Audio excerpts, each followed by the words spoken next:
If you think the ocean is terrifying now, imagine what people thought thousands of years ago. No submarines, no sonar, no diving equipment, just wooden boats, open water, and an imagination running wild with every strange shadow beneath the waves.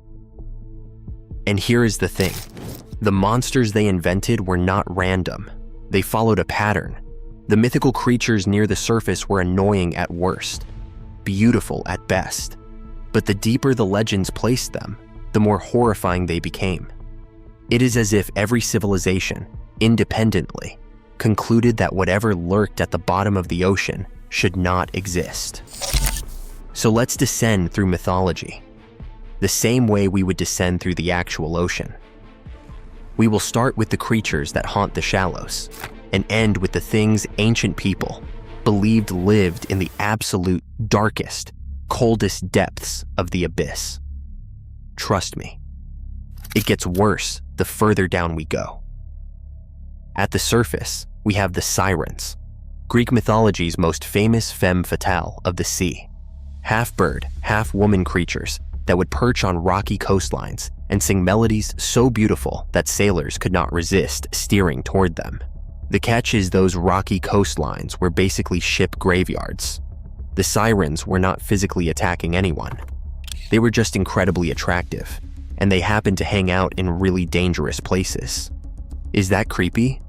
Kind of. But honestly, it is more sad than scary.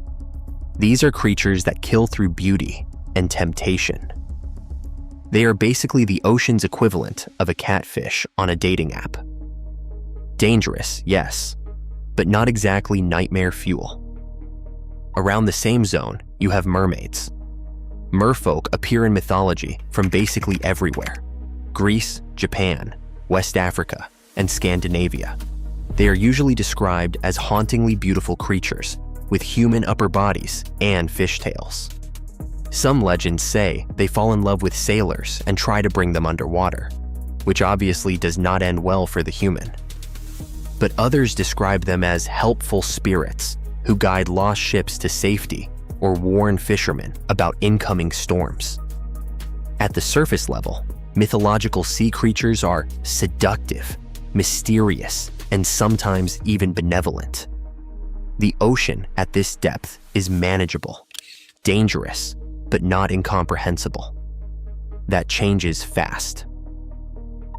As we descend into what ancient people imagined as the twilight realm of the ocean, the creatures start getting weird. This is where we find the umebozu from Japanese mythology.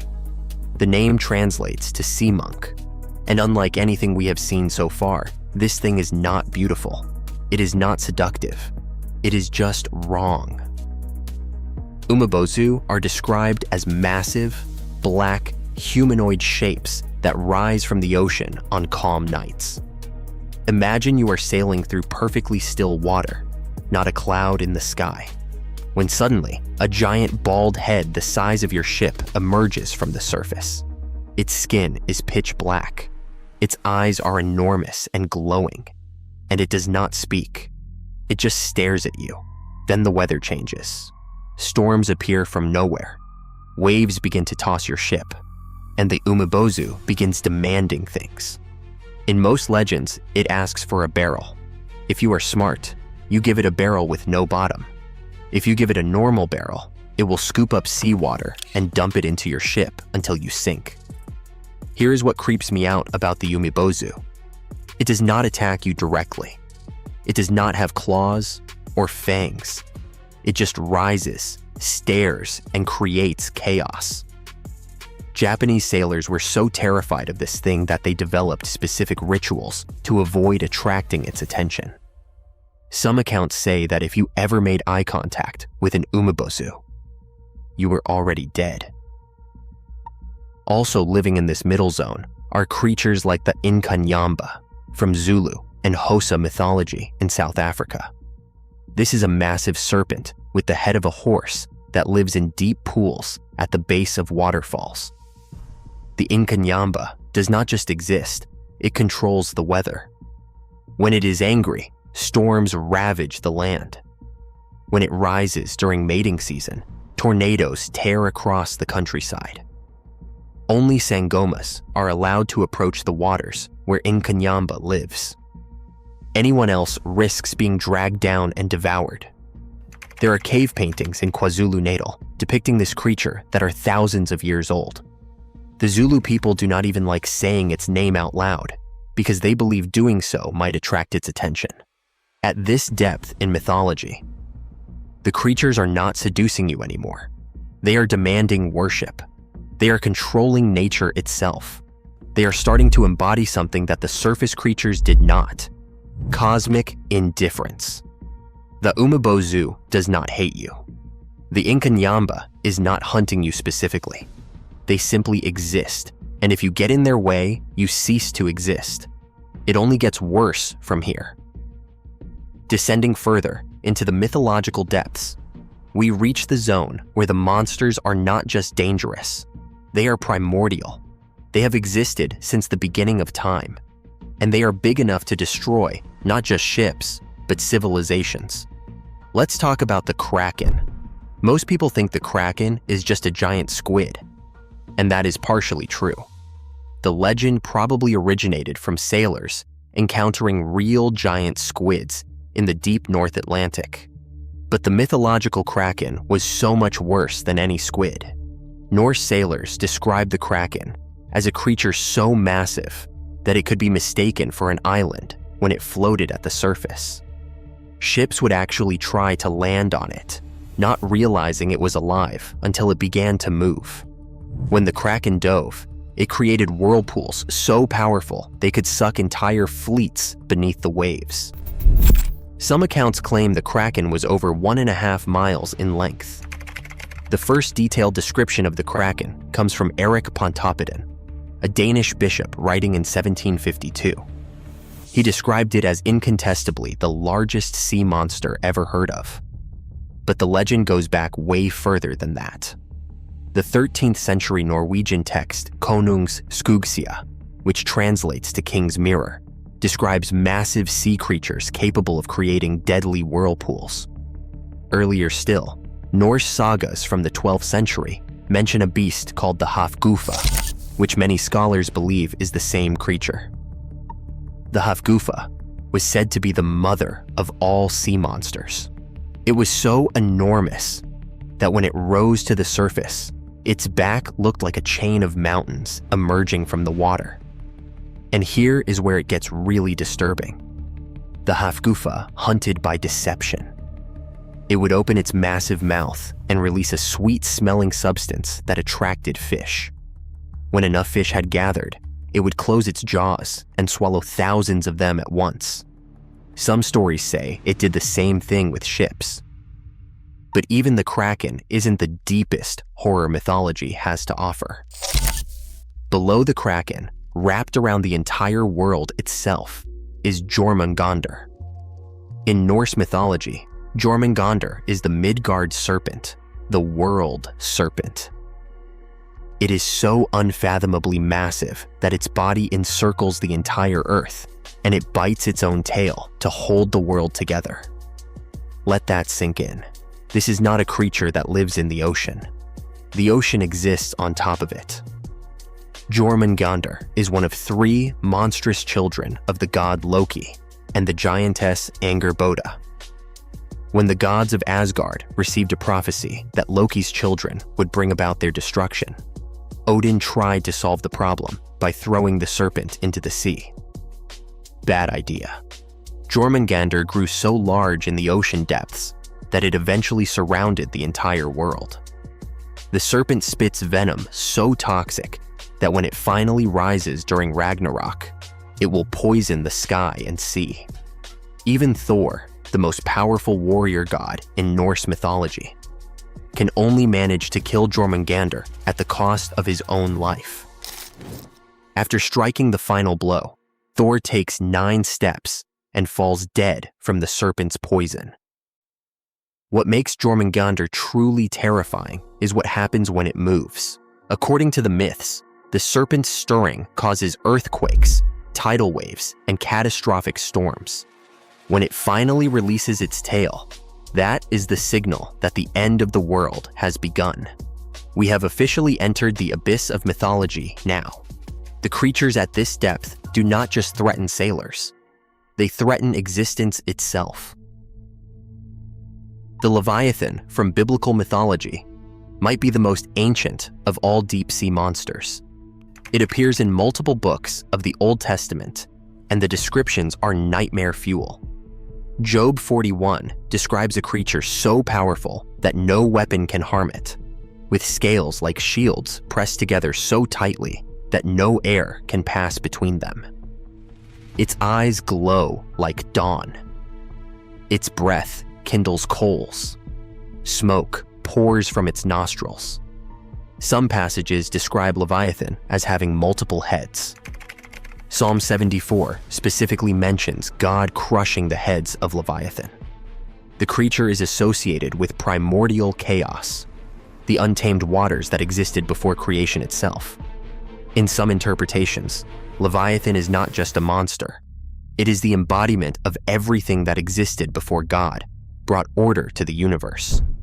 The name Leviathan comes from Hebrew and means twisted or coiled.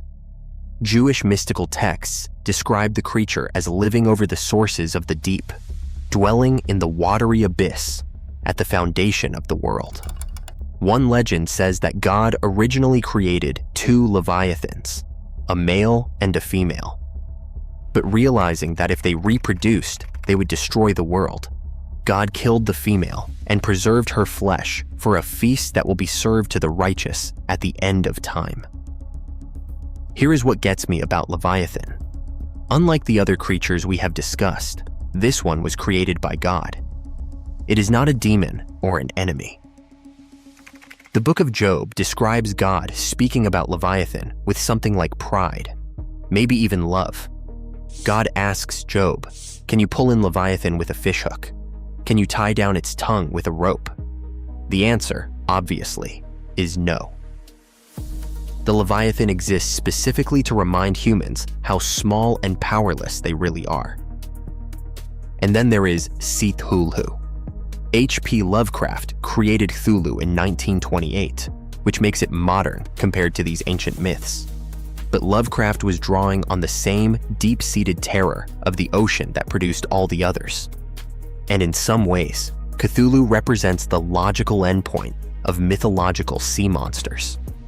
Cthulhu is described as a being of such cosmic scale and alien nature that simply looking at it can drive humans insane. It sleeps in the sunken city of Relia, somewhere in the deepest, darkest part of the Pacific Ocean. The city itself defies the laws of physics. Its geometry is non-Euclidean, meaning it contains angles and shapes that should not be able to exist. In Lovecraft's mythology, Cthulhu is not just ancient, it is extraterrestrial. It came to Earth millions of years ago, long before humans existed, and it will still be here long after we are gone. The creature does not care about humanity. It is not evil in any way we can understand. It simply exists on a level so far beyond our comprehension that our suffering does not even register as meaningful to it. This is what scholars call cosmic horror. The idea is that the universe is vast, indifferent, and filled with things that would destroy us, not out of malice, but simply because we are insignificant. And nothing embodies this concept better than a godlike entity sleeping at the bottom of the ocean, waiting to wake up and end everything. Look at the pattern we have traced. At the surface, sea creatures are beautiful and tempting. As we descend, they become strange, demanding worship and controlling weather. Deeper still, they grow large enough to destroy fleets and shape coastlines.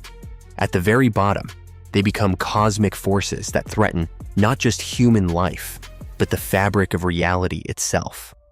Why does this pattern exist across so many different cultures? Ancient Greeks, Norse Vikings, Zulu tribes, Japanese fishermen, biblical prophets, and modern horror writers all independently arrived at the same conclusion. Whatever lives at the bottom of the ocean is something we were never meant to see. Maybe it is because the deep ocean really is that terrifying. Even today, we have explored less than 20% of the ocean floor. We know more about the surface of Mars than we do about what is happening 6 miles beneath the waves. Every time we send cameras down there, we find something new, and often something that looks like it crawled straight out of a nightmare. Or maybe it is because the deep ocean is the perfect canvas for our deepest fears. Darkness, pressure, the unknown, cold that can kill you in minutes. Creatures that have evolved without ever seeing light, developing transparent bodies, bioluminescent lures, and teeth that do not fit in their mouths. The ancient people who created these myths did not have submarines or sonar. They had stories. And those stories told them that the deeper you go, the worse things get. That at some point, you will reach a depth where the monsters are not just dangerous, but beyond human understanding. In a way, they were right. We have found fish with human-looking teeth. We have found squid with elbows. We have found worms that live next to volcanic vents hot enough to melt lead. The real deep ocean is every bit as strange as the mythological one. So what else might be down there in the parts we have not explored yet? What is lurking in the trenches we have not mapped? The abyssal plains we have never photographed? The myths told us there would be monsters, and so far, reality has done nothing but prove them right. If you want to learn about the real creatures that inspired these legends, check out my video on the actual deep-sea animals that seem too creepy to exist. Thanks for watching.